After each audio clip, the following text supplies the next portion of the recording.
Assalamualaikum dan salam sejahtera. Selamat datang ke channel aku. Dalam video kali ini kita akan berbincang tentang cadence. Alright, so apa itu cadence? Cadence pada pandangan aku adalah salah satu komponen ataupun perkara dalam sukan larian di mana kalau korang improve, korang akan boleh dapat kesan yang baik dan juga peningkatan dari segi prestasi dalam sukan larian korang. Disclaimer awal bagi video ni, aku takkan sentuh sangat tentang topik macam foot strike, so forefoot landing, midfoot landing ataupun heel striking. Itu adalah satu topik yang berasingan, yang berbeza, ada kaitan dengan cadence, tapi aku cuba untuk cuma fokus kepada cadence sahaja dalam video ini. Alright, so apa itu cadence? Secara ringkasnya, definisi cadence ialah jumlah langkah ataupun steps yang diambil dalam tempoh masa 1 minit. So kalau korang melangkah sebanyak 160 kali dalam 1 minit, so cadence korang adalah 160 per minit. Kalau korang melangkah sebanyak 180 kali per minit, so cadence korang adalah 180. Simple. Jadi kenapa pentingnya untuk kita tahu berapa nilai cadence kita ni? Secara mudahnya, lebih rendah nilai cadence korang, lebih lama ground contact, iaitu masa kaki korang di atas permukaan jalan ke, tanah ke, trail ke, mana-mana pun tak kisah. Dan semakin tinggi nilai cadence korang, semakin rendah nilai ground contact korang. Okey, so kenapa ground contact ni sangat penting? Sebenarnya ground contact ni akan menentukan impact ataupun tekanan stres yang akan dihadapi oleh kaki korang, muscle, tendon, ligamen, semualah. Semakin lama ground contact, semakin tinggi stres dan semakin tinggi risiko untuk kecederaan dan fatigue untuk muncul. Persoalan seterusnya pula, kenapa orang selalu cakap cadence magic number ialah 180? Tak boleh ke 160? Tak boleh ke 170? Tak boleh ke lagi laju? Kata lagi laju lagi bagus kan, 200 lah lagi elok. Kenapa orang akan fokus kepada 180 sebagai nilai ideal untuk cadence? So ini aku introduce satu lagi istilah baru, iaitu strike. So strike ni adalah tempat di mana kaki korang landing relatif kepada aksis ataupun paksi badan korang. So kalau korang landing di hadapan badan korang, itu kita panggil overstriding. Kalau kita landing selari dengan badan kita, itu kita panggil normal stride. Understride actually takkan berlaku dah, sebab kalau korang landing di belakang aksis badan korang, maksudnya korang tersadung lah, korang jatuh. So dalam perbincangan ni kita akan bercakap tentang overstriding dan juga normal stride sahaja. Apa yang bagus, apa yang tak bagus. Overstriding, namanya pun over, adalah sesuatu yang kurang baik lah. Kenapa? Sebab kita landing di hadapan aksis ataupun paksi body kita. So ini akan meningkatkan stres dan beban kepada joint kaki sendi kita, berbanding dengan normal stride ataupun landing selari dengan kita punya body. Dia akan membantu kita untuk mengekalkan momentum dan juga flow dalam larian kita lah.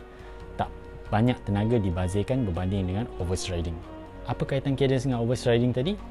Cadence yang rendah secara tidak langsung akan menyebabkan overstriding. Tak percaya? Korang tengok orang lari lompat kijang. Of course lompat kijang tu sedikit exaggeration lah, tapi itu adalah gambaran yang kalau korang nak mudah faham apa kaitan overstriding dan lower cadence. So korang tengok bila orang lompat kijang, kaki dia landing betul-betul depan daripada aksis body, sebab dia perlukan tenaga ataupun momentum untuk lompat tu. Tapi dalam segi larian, kita banyak step dalam seminit, so kita tak buat macam tu. Kita kena landing selari dengan kita punya body lah. Apa contoh latihan ataupun drills yang aku cadangkan untuk meningkatkan ataupun menambah baik dari segi korang punya cadence? Ada dua yang aku akan share dalam video ini. Satu ialah quick steps. Quick steps ni maksudnya korang buat, korang cari sama ada tangga ataupun divider. So apa yang korang buat, korang just step naik dan turun, naik dan turun, naik dan turun secepat yang mungkin. Ideally untuk dapat 180, so korang kena lari dengan metronom ataupun muzik yang beat 180 beats per minit lah. Dia akan melatih korang untuk angkat kaki daripada permukaan tanah dan landing hanya menggunakan kaki ataupun permukaan midfoot dan forefoot korang. Dan dia akan mengajar korang untuk quick in, quick out. So step korang pijak, push ke hadapan dan terus pecut. So korang boleh buat drills ni sebelum ataupun selepas latihan larian korang lah.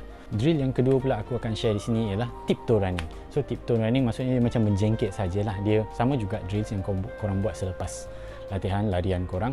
Korang just lari macam jengkit sikit-sikit je. Dia melatih supaya kaki korang sentiasa landing selari dengan korang punya badan, dan juga memastikan flow yang smooth lah untuk dapatkan cadence yang ideal tu. Macam aku bagi tahu awal tadi, cara lain untuk mendapatkan cadence yang lebih baik ataupun lebih tinggi berbanding cadence korang sebelum ni ialah gunakan music ataupun metronom. Carilah lagu yang 180 beats per minit ataupun guna metronom. Korang sanggup nak dengar tik tik tik tik tik 180 kali setiap minit, terpulang kepada korang.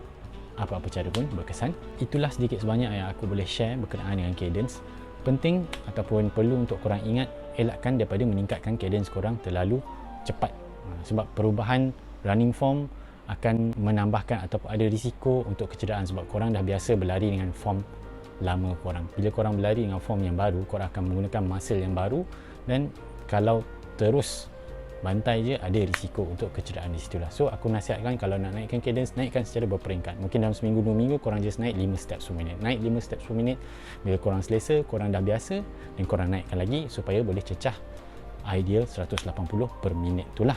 Bila nak buat, everyday lah korang buat easy run korang. So bila korang easy run pun korang dah boleh buat ataupun korang berlari pada form yang bagus secara tidak langsung. InsyaAllah kalau korang bawa ke dalam time trial ataupun race korang, form dan cadence yang ideal tu akan follow sekali. Alright, so itu sahaja perkongsian aku berkenaan cadence dalam video kali ini.